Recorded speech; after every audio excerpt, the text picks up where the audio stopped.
Hello, everybody. Thank you very much, Lalit. Please, first, you translate the question and then you say in Hindi, okay? So thank you, Lalit, for your nice work translating the book Wally and Indiana. Please tell us a little bit about yourself, your career, and about your organization in Hindi now. नमस्कार। मुझे बड़ी खुशी हो रही है कि मैं आज आपके जो भी दर्शक हैं या श्रोतागण हैं उनके सामने आया हूं। मूलतः मैं एक सिविल इंजीनियर हूं और सिविल इंजीनियर होने के नाते मैंने अपना करियर एक कंस्ट्रक्शन इंडस्ट्री में शुरू किया था। 22 साल कंस्ट्रक्शन इंडस्ट्री में काम करने के बाद मुझे एक मौका मिला कि मैं एसएम सहगल फाउंडेशन, जब ये बन ही रही थी, शुरुआत थी इसकी, उस समय इस ऑर्गेनाइजेशन के लिए एक वॉलंटियर के तौर पर काम करने का मुझे अवसर मिला और मैंने इस अवसर को जाने नहीं दिया और मैंने सोचा कि चलिए मैं भी कुछ समाज के लिए काम करता हूं। और इस सोच के साथ मैंने 1999 में यहाँ सहगल फाउंडेशन के साथ जल प्रबंधन का कार्य करना शुरू किया। जल प्रबंधन का कार्य करते हुए मेरी जो मुख्य आशाएं थी मेरे मैनेजमेंट की कहिए या संस्था की मुझसे, वही मूलतः थी कि गांव में हम लोग काम करें। मैं आपको इस संस्था के बारे में बताऊं। ये संस्था SM Sehgal foundation, doctor Surendra Mohan Sehgal जो एक कृषि के वैज्ञानिक हैं, उन्होंने इसका गठन किया था। डॉक्टर सहगल इससे पहले उनका बिजनेस था एग्रीकल्चर सीड का और भारत तथा दूसरे देशों में उनके बिजनेस थे। 1999 में उन्होंने सोचा कि मैंने इस बिजनेस के माध्यम से जितना पैसा इकट्ठा किया है उसकी मुझे आवश्यकता नहीं है, ये मेरी आवश्यकताओं से बहुत ज़्यादा है। तो उन्होंने सोचा कि मैं इस पैसे को इस संस्था के माध्यम से जो गरीब किसान हैं भारत के उन तक पहुंचाऊं और इस तरह से पहुंचाऊं कि उनके जीवन में कुछ अच्छा बदलाव आ सके। और इस सोच के साथ में इस संस्था का गठन किया गया और आज भी हम लोग भारत के गांव में जो काम कर रहे हैं वो इसी सोच के साथ कर रहे हैं कि हमें भारत के गरीब किसानों के जीवन में कुछ अच्छा बदलाव लाना है। इस संस्था में जो जल प्रबंधन का कार्य है उसके जो मुख्य अंग हैं वो हैं कि जो हमारा भूजल है जो कम होता जा रहा है उसको किस तरह से बढ़ाया जाए और उसको बढ़ाने के लिए एक विशेष भूमिका हम लोग अदा कर रहे हैं। वो है कि लोगों को अंदर उसकी जागरूकता पैदा करना, उनके अंदर एक संवेदनशीलता पैदा करना कि जल कितना महत्वपूर्ण है और अगर यही जल हम नहीं बचाएंगे तो हमारी जो आगे आने वाली नस्लें हैं उनके लिए पानी का अकाल हो जाएगा। तो इस तरह हम जो भूजल है उसको बढ़ाने के लिए काम कर रहे हैं। इसके साथ साथ जो इस्तेमाल शुदा पानी है जिसको हम लोग वेस्ट वाटर भी कह देते हैं, उसका किस तरह से फिर से इस्तेमाल किया जा सके उसके ऊपर काफी काम कर रहे हैं। इसके साथ साथ जो पानी घर से निकलता है उसको किस तरह से सुरक्षित रूप से उसका निपटान किया जा सके उसके ऊपर भी काम कर रहे हैं। इसके साथ साथ क्योंकि भारत में जो हमारा जल है वो काफी प्रदूषित है, खास तौर पर जो जैविक अशुद्धि है, फ्लोराइड या आर्सेनिक की अशुद्धि है उसकी वजह से, जिसका हमारे स्वास्थ्य के ऊपर काफी प्रभाव पड़ता है। तो उसके लिए भी हम लोग काम कर रहे हैं। हम लोग लोगों को इस तरह के वाटर ट्रीटमेंट के बारे में जानकारी देते हैं जो कि प्रकृति से जुड़े हुए हैं या स्थायित्व की तरफ, sustainable and nature based solutions, उनके ऊपर हम लोग काम करते हैं। तो ये हमारे कुछ मुख्य अंग हैं जो हम पानी को लेकर काम करते हैं। Thank you. So, thank you very much. So, why then having a groundwater book for children in Hindi is important? आप सभी लोग जानते हैं कि भारत की अगर जनसंख्या को देखें तो पूरे संसार की जनसंख्या का 16 से 17% जनसंख्या भारत के अंदर रहती है। लेकिन अगर हम भारत में जो जल संपदा है उसको ऊपर विचार करें तो हमारे पास पूरे विश्व की सिर्फ 4% ही जल संपदा है। उस 4% जल संपदा से 16 से 17% जो विश्व की जनसंख्या है उसका हमें भरण पोषण करना है। इसके साथ साथ हमारे यहाँ ज्यादातर पानी भूजल ही है। हम लोग बहुत अधिक भूजल का प्रयोग कर रहे हैं जिसकी वजह से हमारी जमीन के अंदर जो पानी की तहें हैं उनके कम होते जा रहे हैं। हमारा जो भूजल स्तर है वो साल दर साल गिरता जा रहा है। ये एक साइड है। दूसरी साइड अगर हम देखें तो हम टोटल जो रेन्स हैं, जो टोटल हमारी वर्षा जल है उसका सिर्फ 8% ही हम लोग हार्वेस्ट कर पा रहे हैं। वर्षा जल का सिर्फ 8% दोहन करना एक बड़ी भयावह सी सिचुएशन है, क्योंकि इससे ऊपर हमें जाना ही पड़ेगा, नहीं तो हमारा भूजल इसी तरह नीचे जाता जाएगा। और उस सब से बड़ी एक और समस्या है कि हमारी जो जनसंख्या है वो इस बारे में बिल्कुल एक तरह से कहें कि बहुत कम लोग ऐसे हैं जो इस बारे में सोचते हैं कि हमारे पास पानी की कमी होती जा रही है या हम उसके लिए कुछ कर सकते हैं। और अगर कुछ कोई सोचता भी है तो उसके दिमाग में पहली चीज ये आती है कि मैं एक अकेला आदमी क्या कर सकता हूं। तो हमें उस सोच को बदलने की आवश्यकता है। ये जो पुस्तक को मैंने देखा तो मुझे ऐसा लगा कि लोगों में जागरूकता लाने के लिए, क्योंकि बच्चे एक बहुत बड़ी भूमिका अदा कर सकते हैं। बच्चों को अगर हम सेंसिटाइज कर दें, उनके अंदर ये संवेदनशीलता ला दें कि हमारे यहाँ पानी की कमी है और इसे हमें बचाना है, हमें भूजल को पुनर्भरण करने के लिए कुछ करना है, तो हो सकता है वही बच्चे घर जाकर अपने माँ बाप को भी ये संदेश दें। और क्योंकि बच्चों को हर कोई सुनता है और बच्चे अपने माँ बाप को भी रोक सकते हैं कि नहीं, ऐसा नहीं कर सकते आप।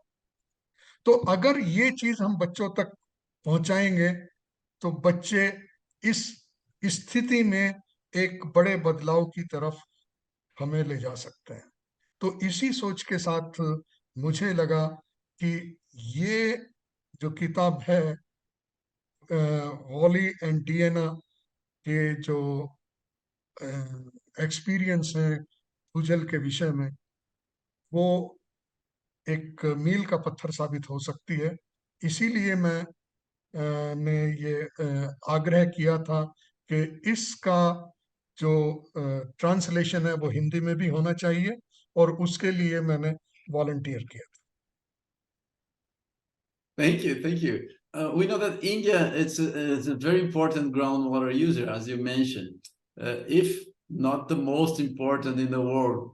Would you have any suggestions on how the groundwater project could be focusing more on India to help, learn from you and also distributing our material to hydrogeologists in India?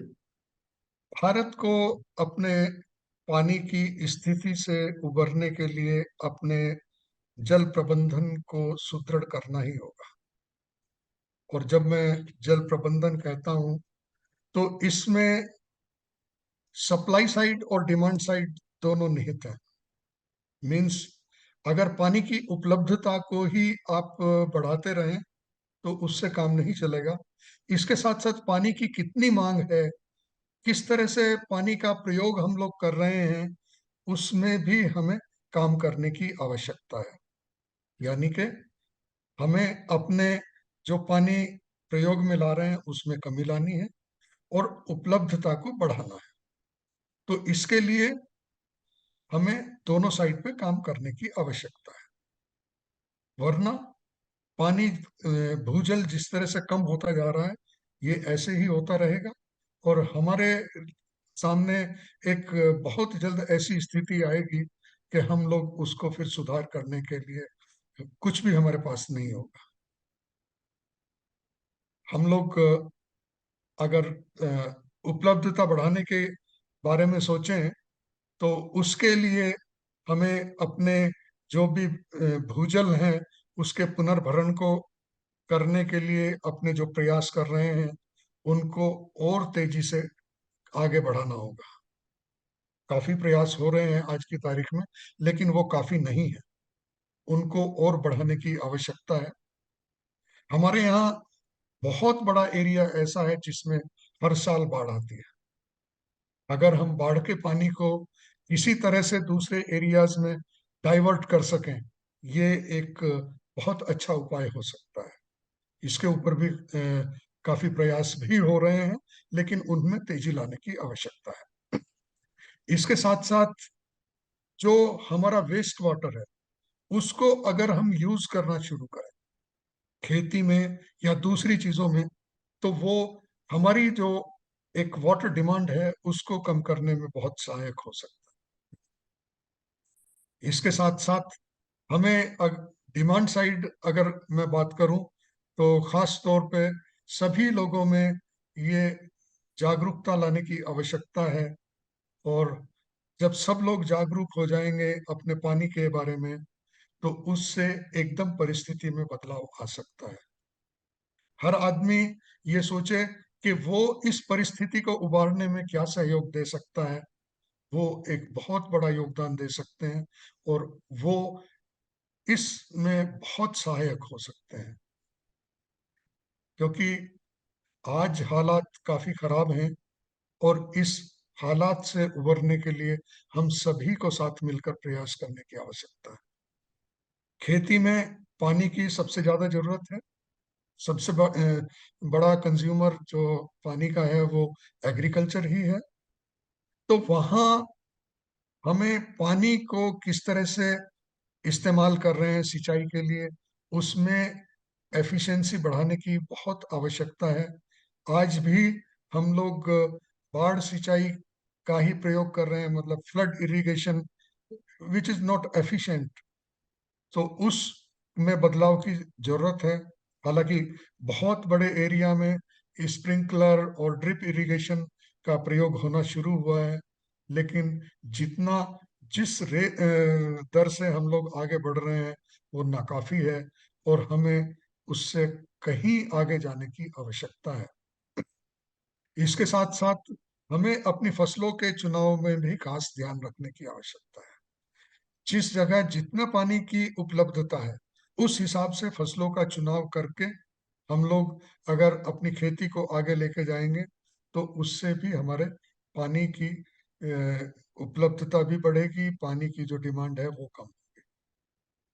अगर हम अपनी घरेलू पानी की जो डिमांड है उसकी तरफ देखें तो खास तौर पे अगर ड्वेल प्लम्बिंग सिस्टम को हम अडॉप्ट करते हैं, जिसमें कि अगर हम टॉयलेट फ्लशिंग के लिए, जो कि एक बहुत बड़ी डिमांड होती है, ग्रे वाटर को रिसाइकल करें, उसको ट्रीट करके और फ्लशिंग के लिए उसको इस्तेमाल करें, उसी को हम बागवानी वगैरह के लिए इस्तेमाल करें, तो उससे हमारी स्थिति में काफी उसका योगदान हो सकता है।